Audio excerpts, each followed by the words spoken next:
Hey guys, and welcome to another episode of My Beautiful Chaos with Misty Fitch of Fearfully Made Ministries. I mentioned a while back that I had done some training which helped me realize what my true message was and how to present my message to my target audience. And while going through this training, y'all, I had so much revelation.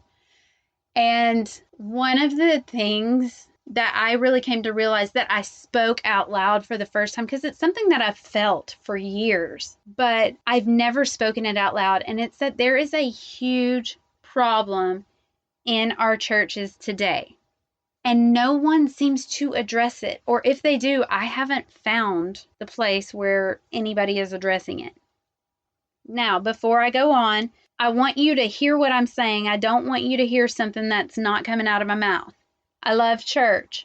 I love a church that is based on biblical principles. That doesn't mean there's not going to be flaws, because a church is made up of flawed people. There's not one person within the church that is not flawed. That includes the head pastor, or whatever it's called in whatever church you attend. So don't hear me as saying that I don't like church or that something's wrong with my church, because I'm not saying that at all, because I don't believe that. But I feel like I always have to have some kind of disclaimer, because things tend to get twisted. The problem that is in the church that is not being addressed is the great amount of people who have been divorced and families who are blended. There is no place for us to seek wise counsel. Woo! I did just say it, y'all. I said it. I have come from churches that have places where you can get such wisdom, discipleship, great things from all these people. But where is the counseling for those who have been divorced and those who are in blended families? When I was younger, I grew up in a blended family. My stepdad was a preacher. We grew up a little bitty country town, so he was not a pastor, he was a preacher.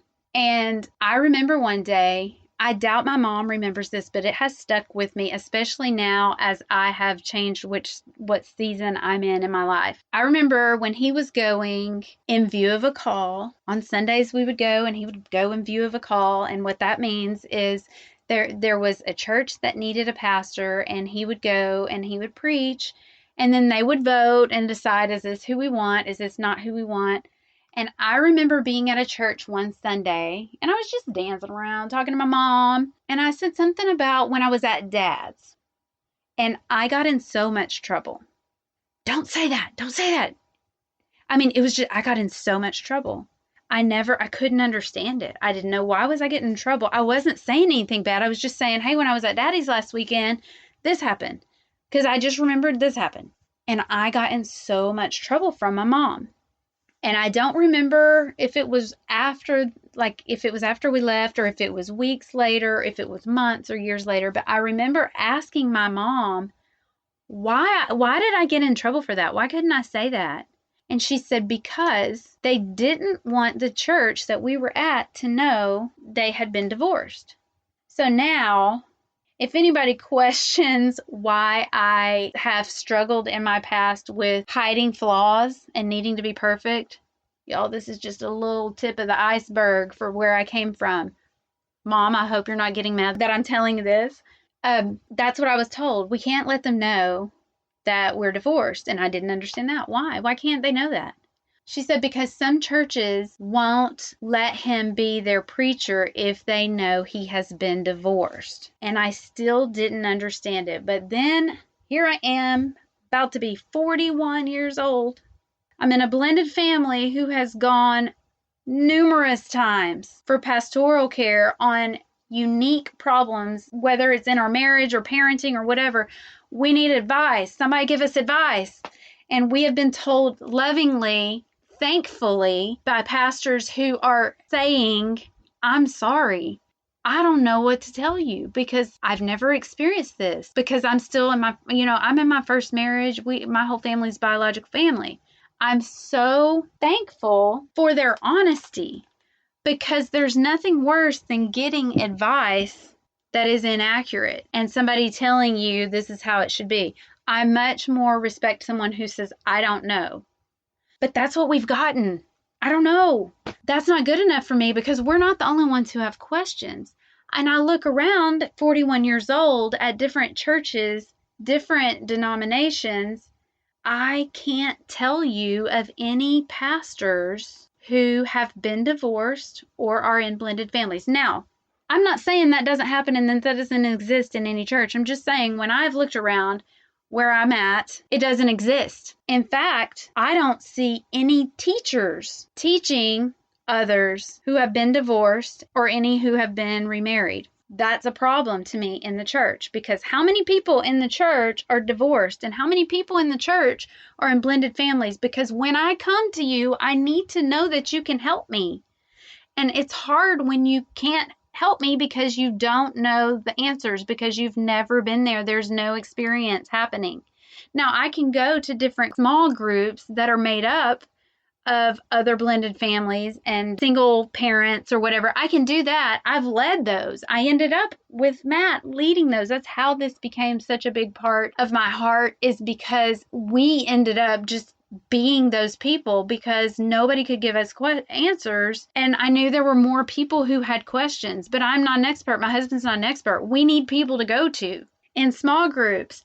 I think small groups are wonderful. I think they are such an amazing tool that should always be used. However, I need to be able to go to a pastor for some areas. Every marriage, y'all, if you think that counseling is only for people who are in trouble in their marriage, you are sadly mistaken. Counseling is important for any marriage, for any parent. It does not mean that there is something wrong. It means that you know you are not as equipped as you would like to be in a certain area, and you need some teaching. You need someone to teach you what you need to do. There are two pastors that I know of that I have learned a lot from regarding blended families.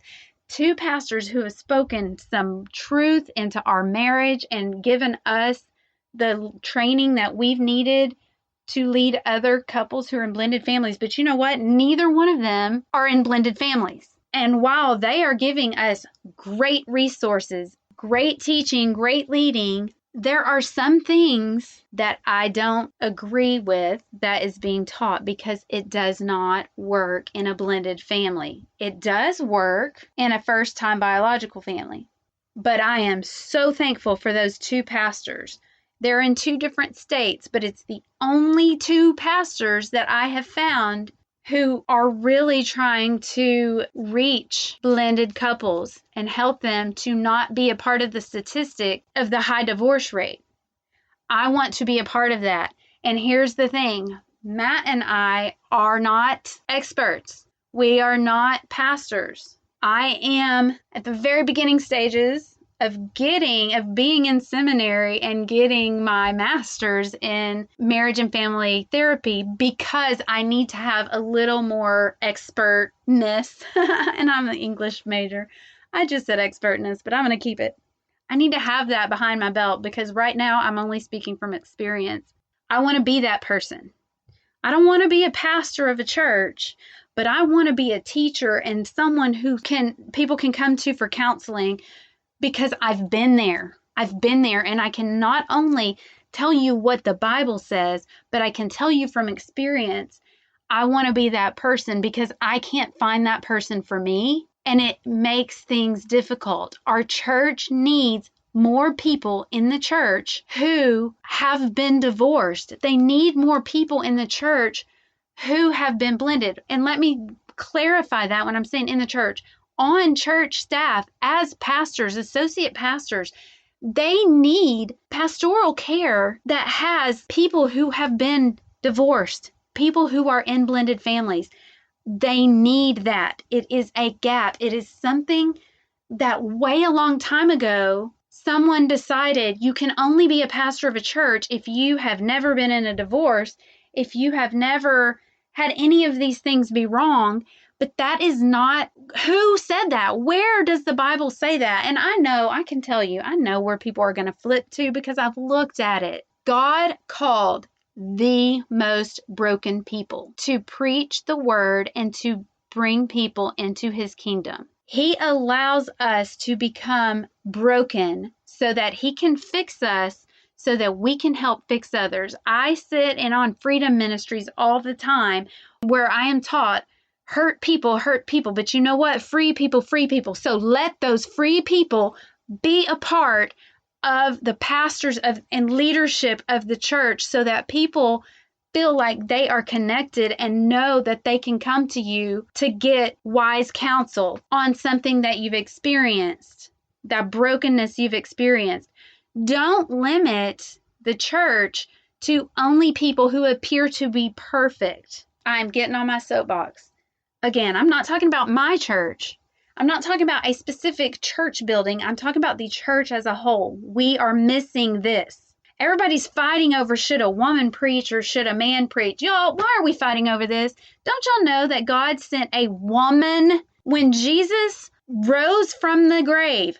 Who did He tell to go and tell people that Jesus is alive? Who did Jesus tell? Don't be afraid. I am Jesus of Nazareth who was crucified. He is not here. He is risen. Go and tell my disciples and Peter. Who was the first person that Jesus sent to preach the good news? Y'all, it was Mary. Quit arguing if women can be preachers. If women can't preach the word, Jesus would not have sent a woman to first tell the good news. That's the end of that part.